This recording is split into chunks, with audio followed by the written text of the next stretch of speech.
안녕하십니까. 한의학 박사 김영주입니다. 오늘은 여드름이라는 주제에 대해서 간단하게 여러분께 소개해드리고자 합니다. 요즘은 미에 대해서 여성분들, 남성분들 전부 다 관심이 많으시던데 사실 얼굴에 여드름 나면 굉장히 괴롭죠. 네, 우리 첫 번째로 먼저 피부 구조 한번 살펴볼게요. 피부 구조는 지금 보다시피 표피층, 진피층, 그 다음에 피하지방, 그리고 근육 이런 식으로 나눠지게 되는데요. 얼굴 같은 경우에 있어서 이 표피층은 지금 각질층, 투명층, 과립층, 유국층, 기저층 이렇게 나눠지는 것을 갖다가 오른쪽 윗부분에 설명을 해뒀습니다. 그리고 그 밑에 있는 부분이 진피층인데요. 진피층에 보게 되면은 섬유아세포라는 게 아마 눈에 띄실 거예요. 그리고 진피층에까지는 사실은 혈액이 공급이 됩니다. 섬유아세포 같은 경우는 얘는 거기 줄기세포하고 굉장히 좀 비슷한 그런 성향을 가지고 있어서 엘라스틴도 되고 콜라겐도 되고 이런 부분들, 그런 부분들까지도 다 이렇게 변화될 수 있는 그런 줄기세포 비슷한 그런 형태를 하고 있기 때문에 요즘 이 섬유아세포를 갖다가 실제로 배양을 해서 몸에 다시 넣어주면서 흉터 치료도 하고 그렇게 많이 양방에서는 그런 치료를 굉장히 많이 하고 있더라고요. 요즘 유행이던데 사실은 이 진피층이 잘 움직이고 활성화될 수 있도록만 만들어주면 이 섬유아세포는 자기 역할을 제대로 하게 돼서 결국은 우리 몸에 여드름도 안 나게 만들어주고 피부도 좋아지게 해주고 그 다음번에 또 이런 흉터나 이런 부분들도 쉽게 재생이 될 수 있도록 만들어주거든요. 만약에 그렇게만 된다면 여드름 있으신 분들한테는 금상첨화겠죠. 그래서 근데 그러면 이 섬유아세포가 잘 움직이게 진피층이 순환이 잘 되고 좋아지도록 해주는 것은 뭘까요? 여기 보면 바로 혈관이 있습니다. 진피층까지는 피가 소통이 되도록 돼 있어요. 근데 이렇게 혈액순환이 잘 되도록 해주면 결국은 사실은 진피층이 좋아지게 되는 거거든요. 그러면 어떻게 하면은 혈액순환이 잘 될까요? 얼굴하고 또 몸하고 다른 부분들이 있는데요. 얼굴에 있는 혈관들은요, 좌측편에 오른쪽 편에 보게 되시면 이렇게 표피층하고 진피층이 있고, 그 다음번에 여기는 우리가 스마스층이라고 흔히 얘기하는 피부 인대를 형성하고 있는 곳이고요. 그 다음에 여기 이렇게 근막이 있고, 그 밑에 표정 근육이 이렇게 자리를 잡게 돼요. 근데 근육 밑으로 혈관이 이렇게 있습니다. 그러니까 이 밑으로는 골막하고 뼈가 있게 되겠죠.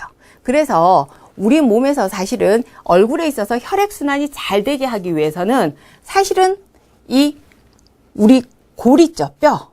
얼굴을 이루고 있는 그 근육, 표정근 더 밑에 있는 뼈 바닥면이 잘 움직여줘야 되는 거예요. 그래서 실제로는 이런 뼈들은 안 움직인다고 생각하시는 분들도 있으신데 아주 미세하겠지만 계속 운동을 하고 있습니다. 사실 우리 몸속에서는 운동하지 않는 부분이 하나도 없어요. 그런 부분들이 잘 움직이게 되면 혈액순환도 굉장히 잘 되게 되는데요. 그래서 이 바닥 뼈면이 잘 움직여줘야 된다는 얘기입니다. 그러면 이거는 지금 동맥에 대해서 살펴봤고요. 그 다음번에는 림프절인데요. 순환이 되는 데 있어가지고는 동맥만, 혈액순환만 필요한 게 아니라 림프순환도 굉장히 필요한데요. 이 림프순환이 잘 안 되게 되면 여러 가지 문제를 많이 일으키게 되고, 림프가 사실은 정맥에서 흡수하지 못하는 걸 림프에서 흡수를 했다가 정맥으로 다시 보내줘서 혈액순환이 또 잘 이루어질 수 있도록 만들어주는 근간을 이루기 때문에 이 림프절 순환도 굉장히 중요한데요. 실제로 이 림프절 순환이 잘 안 되게 되면 얼굴에 천층 림프절 순환이 잘 안 되면 얼굴에 여러 가지가 많이 나게 돼요.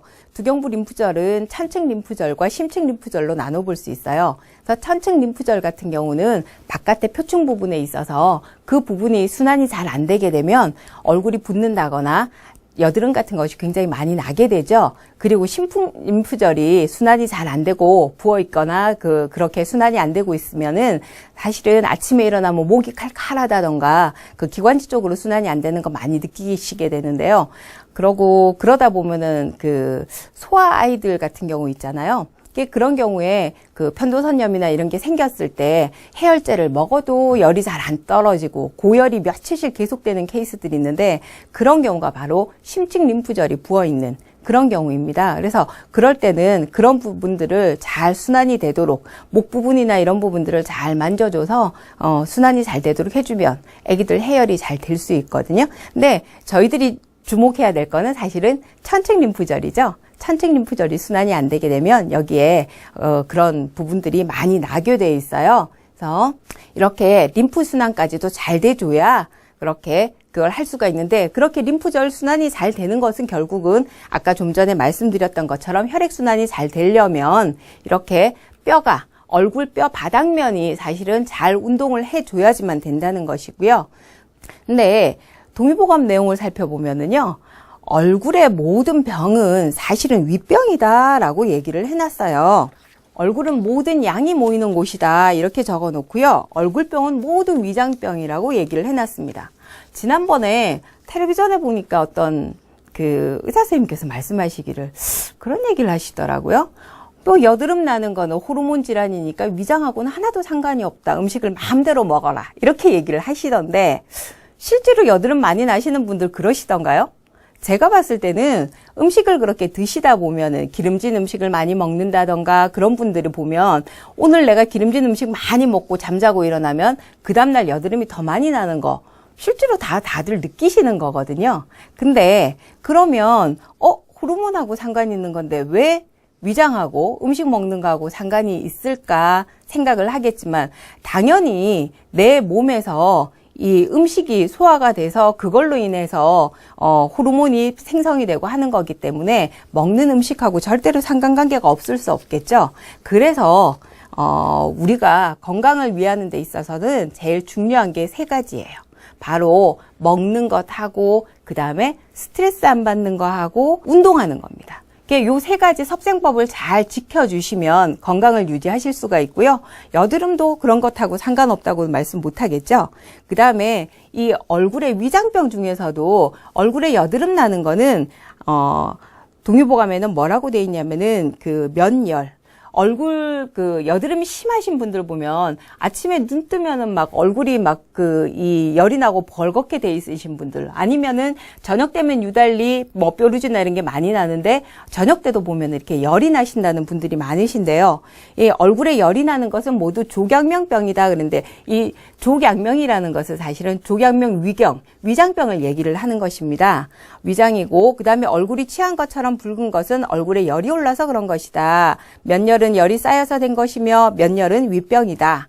그러니까 얼굴에 열이 나는 건 전부 다 윗병이라고 얘기를 하고 있거든요. 그러면 위장병은 어떻게 해서 생기냐면 음식이 부절제하면 윗병이 되니 윗병은 호흡이 짧고 정신이 쇠약하며 대열이 생기고 큰 열이, 그러니까 열이 많이 나고 수시로 화가 위로 올라와서 얼굴을 태우게 된다 이렇게 얘기를 하고 있어요. 이게 무슨 얘기냐면 결국은 음식을 잘 절제를 하고 잘 조심해서 먹어야지만 위장질환이 없어진다는 얘기인데, 이렇게 위장질환이 생기게 되면 사실은 그 위장 때문에 그 횡격막 호흡 자체가 원활하게 안 되고 그 위장에 있는 열들은 이 위장하고 간하고 인대로 이렇게 연결돼 있어요. 근데 간은 사실은 횡격막하고 떼놓고 얘기를 할 수가 없거든요. 횡격막 바로 밑에 있기 때문에 간도 운동을 해요. 장기들이 다 우리가 숨 쉴 때 운동을 하게 되는데 간은 뒤로 이렇게 뒤집어지는 운동을 주로 하게 되거든요. 뒤집어지고 아래 위로 내려오고 또 이렇게도 흔들리는 그 운동을 세 가지 방향으로 운동을 하고 있는데, 그 뒤집히는 운동을 통해서 그 횡격막이 밑으로 잘 내려가도록 만들어주는데 그 동작을 잘 못하게 되는 거예요. 근데 그 동작을 잘 못하게 되면 지금 얘기한 것처럼 호흡이 짧아지는 거죠. 숨을 깔딱깔딱 쉬는 거 있죠? 그렇게 쉬게 되는데, 그렇게 쉬게 되면은 열이 여기 이렇게 폐에 열이 굉장히 많이 차게 되는 거거든요. 그래서 폐에 열이 차면 결국은 이게 위장의 열이 전이가 돼서 폐에 열이 되고 폐에 열이 차여서 얼굴로 올라오는 과정을 지금 얘기를 한 건데요. 그렇게 호흡이 짧아지고 정신이 쇠약해져서 큰 열이 다시 생기게 된다고 얘기를 해놨습니다. 정신 쇠약해지는 거는 실제로는 그렇게 되다 보면은 위로 올라오면서 그 흉곽 부분에 열이 굉장히 가슴이 답답하고 이렇게 돼 있으면 실제로 머리가 멍해지게 돼 있어요. 그래서 그런 부분들을 얘기를 했는데, 이것은 이 위장 소화기계 막을 쭉 다 연결시켜서 보게 되면 결국은 어디로 가 있냐면은 이 눈 밑에 우리 있는 그 나비뼈 모양의 뼈를 저평골이라고 하는데 그리로 가 있어요. 그래서 위장이 안 좋아지면 실제로는 눈 질환하고도 굉장히 상관관계가 많습니다. 그 이야기는 우리 몸속에서 이렇게 몸의 그 세로로 축을 잡아주는 위장과 가로의 축을 잡아주는 그 비장이 두 개가 중심을 잘 잡아주고 있으면 그 부분들이 결국은 우리 몸을 건강하게 해준다 이런 얘기거든요. 그래서 여기에서 보게 되면은 그 얼굴에 있는 병들은 다 지금 위장의 병이라고 얘기를 하고 있어요. 그 다음에 면대양증이라는 게 있는데 이것도 얼굴에 열이 막 큰 열이 떠오르는 걸 얘기를 하거든요. 모든 병에 얼굴이 붉은 것은 비록 화열이 숨어 있더라도 함부로 속을 공격하지 말라. 이거 치료하는데 그럼 얼굴에 열이 이렇게 많이 나는 거 어떻게 치료를 하냐면 양기가 쌓여서 사기가 경락에 있으니 반드시 겉을 발산시켜서 제거하라 이렇게 얘기를 하고 있습니다. 그래서 화가 울체에 있으면 발산시켜라.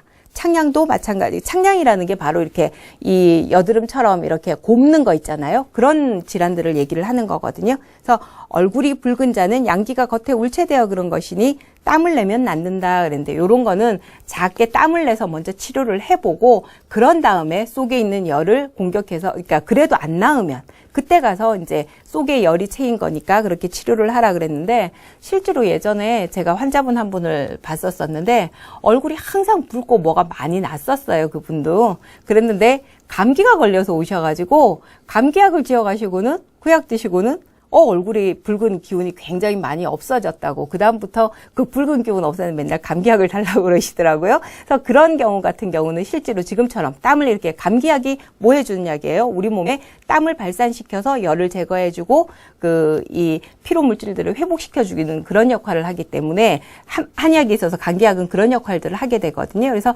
그렇게 하고 나니까 그 얼굴에 열이 내려왔었던 그런 경험이 있습니다. 그다음에 위풍증 있는데 위풍증은 얼굴이 붓는 걸 얘기하는데 실제로 여드름이 그렇게 있고 하신 분들 보면 얼굴이 잘 부어요. 그래서 면종은 풍이다 이런데 음식을 먹고 풍냉을 만나서 그렇다. 이 증상은 소화가 안 되고 배가 부르고 말라가며 바람을 싫어하고 머리에 땀이 많다. 횡격막이 통하지 않고 오감맥이 현하고 완대부하다 이렇게 나와 있습니다. 그래서 이런 얼굴의 병들이 전부 다 위장병이라는 부분들을 동의보감에서는 얘기를 하고 있는데요. 그러면 비위만 잘 다스려주면 사실은 얼굴병이니까 여드름이 낫는다는 얘기가 되겠죠. 그래서 그러니까 지금 비장에 대해서 잠깐 그림을 그려놨는데, 실제로는 한의학에서는 여드름이 얼굴에 심하게 나신 분들이 있잖아요. 그래서 얼굴이 완전히 퍼부었다라고 이런 얘기를 많이 하시던데, 그렇게 퍼부은 것처럼 막 얼굴이 완전히 그냥 고름 나고 어떤 거는 이렇게 막 툭툭툭툭 굉장히 붉게 심하게 나 있는 그런 악성 여드름의 경우에 한의학에서는 사실은 토법을 써요. 토법을. 토를 시켜가지고 치료를 했었었는데요. 그 이유는 여기 있어요. 이렇게 우리 몸에는 근막이라는 게 있어서 다 조롱조롱 싸고 있다고 얘기를 한번 드린 적이 있는데 여기 가운데 그림을 보게 되면요. 여기에서 이렇게 여기 간하고 위장하고 이렇게 연결되어 있는 막이 있죠. 그 다음번에 또 이 위장이 연결되는 이 막이 이렇게 내려와서 어디로 가냐면 횡행결장으로 가게 되고요. 이 횡행결장은 또 비장하고 이렇게 연결이 되어 있습니다. 그래서 우리가 실제로는 음식을 토하게 해서 위장이 한번 확 뒤집어지면 얘가 뭐를 끌고 가냐면 이 횡행결장을 끌고 가요. 그래서 횡행결장은 사실은 우리 호흡할 때 이렇게 들어 올려졌다 내려갔다 올라갔다 내려갔다 하게 되는데 그 올라갔다 내려갔다 할 때 이 부분이 그러니까 지금 이렇게 토하게 되면은 이 부분이 들어 올려지게 되고요. 그 다음에 이 횡행결장이 들어 올려지게 되면 뒤에 연달아 있는 비장. 그러니까 제가 말씀드린 이 비장이 다시 요거는 이제 스플린이거든요. 그 스플린하고 이게 연결돼 있는데 얘를 잘 움직이게 만들어줘요. 그래 그렇게 해서 비장이 잘 움직여야지만 사실은 그 악성 여드름은 치료가 되기 때문에 예전에는 무식하게 토법을 쓰긴 썼는데 그 토법을 쓰게 되면 어떻게 돼요? 우리 또 이 속에서 그 위산이나 이런 것들이 있게 되면서 또 문제가 많이 생기게 되죠. 그래서 실제로는 그 토법을 요즘은 잘 쓰지는 않고 있습니다. 속에서 이렇게 가라앉혀주는 기법들을 많이 쓰고요.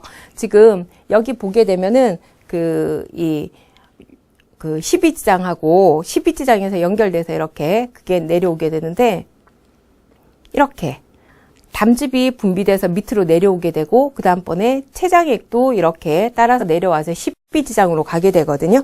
근데 이런 근막들도 다 비장이라는 게 막으로 다 쌓여 있는데 저렇게 통과돼서 들어오게 되니까 어떻게 돼요? 이게 위치가 조금이라도 당겨지거나 하면서 변동이 생기게 되면 이 비장 자체에 나오는 소화기계 간들도 저렇게 담즙이라든가 그 다음에 췌장액 같은 것들이 제대로 12지장으로 분비가 안 되게 되면 여러 가지 문제를 일으키게 되는데, 그 부분들이 결국은 그 여드름하고 상관관계가 있게 되는 겁니다. 위장인데요. 아까 위장병이라고 얘기를 해서 위장에 대해서 얘기를 해놨는데, 여기에서 위장은 아까도 살펴봤지만 세로의 중심 축 잡아주는 역할을 하기 때문에 굉장히 중요하고, 위는 음식물이 들어가는 곳으로 오미가 다 들어가기 때문에 시장처럼 복잡함으로 시장과 같다라고 예전에 그 표시를 해놨고요.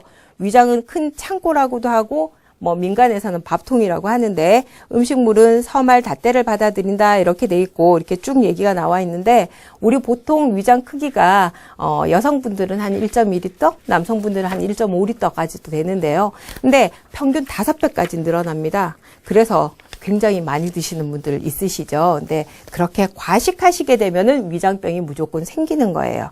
그래서 왜 그런가 그러면은, 위장은 지금 보시다시피 이렇게 간하고 이렇게 연결돼 있는 간위 인대가 있고요. 그 다음번에 장부에도 이렇게 인대가 있어요. 인대는 어떤 역할을 하나요? 실제로 우리가 지금 흔하게 생각하고 있는 거는 뼈와 뼈를 잡아주는 역할을 하는 인대를 생각하고 있는데, 뼈와 뼈를 잡아주는 그 인대들은 뭘 하냐면은 결국은 이 뼈가 활동성 있게 잘 움직일 수 있게 만들어주는 거거든요. 반대로 이 위장, 그러니까 이 장부 간의 그 인대들도 결국은 이 장부들이 잘 움직이게 잡아주는 역할을 하고 있어요. 그래서 여기 보는 간위 인대가 이렇게 있고, 그 다음번에 이 간 12지장 인대가 또 있고요. 그 다음번에 이 위장은 횡격막하고도 이렇게 연결이 돼 있습니다. 그 다음번에 또 이 비장하고도 다시 또 연결이 돼 있고요. 또 횡행결장하고도 이렇게 연결이 돼 있고 그렇습니다. 위장은 우리 사실 실제로 배 열어보면은 간하고 위장하고 두 개가 제일 크게 나와요. 이 두 개만 자기 자리에서 잘 움직여주게 되면은 사실은 장부의 건강들은 문제가 없을 정도로 굉장히 큰 부분들을 차지하는 것이거든요. 그래서 이렇게 위장하고 위장에 대해서 살펴보고 또 여드름 질환에 대해서 살펴봤는데요. 그러면은 제가 말씀드린 것처럼 사실은 여드름 치료하는데 식이요법 굉장히 중요하죠. 그래서 삼가해야 될 음식은 첫 번째 어떤 게 있냐면요. 기름진 음식과요. 그 다음 매운 음식과 같은 자극적인 음식, 그 다음에 인스턴트 음식, 이런 부분들을 좀 삼가해 주셔야지만 사실 여드름 치료하실 수 있습니다. 그리고 두 번째는 과식하지 않는 겁니다. 여러 번 말씀드렸죠. 사실은 위장은 많이 드시게 되면은 그만큼 무거워져요. 이 소화기계관이 어디로 가서 연결되어 있냐면 쭉 다 올라가서 아까 제가 말씀드린 저편골에 가서 붙어 있다고 얘기를 했거든요. 머리도 안 맑아져요. 많이 먹는데 머리 맑아지신 분 없죠. 맞죠? 그래서 정신활동 열심히 하시는 분들은 사실은 이 머리 많이 쓰는 직업들 가지신 분들은 아마 다 아실 거예요. 많이 드시고 나서 책을 본다든가 이렇게 굉장히 힘들다는 거 다 알고 계실 거고요. 머리에 열이 쌓인다는 얘기는 여드름을 더 많이 나게 만들어주게 되죠. 그래서 그 열이 뜨지 않도록 해주는 게 굉장히 관건이거든요. 그래서 과식하지 않는 거 굉장히 중요하고요. 그 다음번에 규칙적으로 식사하시는 겁니다. 사실은 여드름을 막는 식이요법이라는 게 결국은 위장을 튼튼하게 해주는 거거든요. 위장을 튼튼하게 해주는 제일 좋은 방법이 규칙적으로 식사하는 거예요. 정해진 시간에 같은 음식을 딱 먹어줌으로 인해서 어떤 효소를 분비해야 되고 항상 우리 준비하고 있잖아요. 근데 어느 날 갑자기 뭔가 이렇게 툭 떨어지면 중간에 내가 오늘 사실은 이렇게 예기치 못한 일이 발생이 되면 어떻게 돼요? 스트레스 받죠. 위장도 마찬가지입니다. 규칙적으로 식사를 해주시면 항상 준비를 해놨다 그때 맞춰서 소화되고 편안하게 돌아갈 수 있도록 만들어주는데, 그렇지 않고 어느 날 갑자기 툭 떨어지게 오늘 아침 먹었다가 굶었다가 이렇게 하시다 보면은 위장에서 스트레스를 굉장히 많이 받게 돼요. 그래서 규칙적으로 식사하시는 것도 중요하고요. 그다음 마지막으로 마음 편안하게 식사를 하셔야 또 마찬가지로 규칙적으로 식사하는 것만큼이나 스트레스 받지 않는 방법이 되거든요. 스트레스 안 받으셔야지 위장도 편안해지십니다. 그래서 이렇게 여드름 치료하실 때는 식이요법부터 먼저 주의하셔서 치료하시는 게 좋겠습니다. 오늘은 여드름에 대해서 살펴보았습니다.